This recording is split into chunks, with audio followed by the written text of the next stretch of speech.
One thing that we're also pushing for po is yung pagtaas din ng pension. Kahit ibalanse man lang o itapat man lang sa minimum wage. Paano ho ninyo ito balak gawin given na siyempre ang mga state pensioners natin, nire-regulate din nila yung kanilang pondo. Mag-i-increase ba tayo ng collection para mangyari yan? Pag nag-increase tayo ng collection, hindi bang mahirapan din naman, magiging kabawasan yan sa mga empleyado? Okay. Ganito po, sir.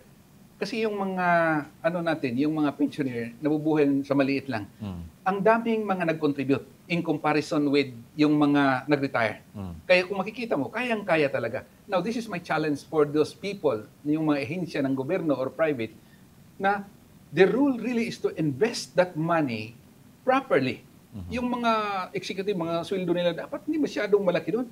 Yung focus nila is to invest this money, kasi tinatrust natin yan sa kanila, at saka doon, halimbawa, malaki, siyempre, tatargetin nila dapat how much is the earning.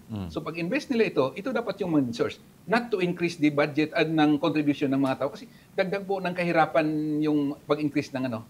Kasi yun talaga yung pinaka-rule nila. If they cannot make it profitable, invest it properly, dapat siguro mag-hire po tayo ng mga magagaling na mag-handle ng mga funds natin. Otherwise, dagdag na problema po yung mga ahensyang yon kung hindi matugunan. Kasi ang nangyayari po, sir, yung life ngayon ng mga lives ng mga pensioners, ang nangyayari po, medicine lang yung pang-maintenance lang sa medisina.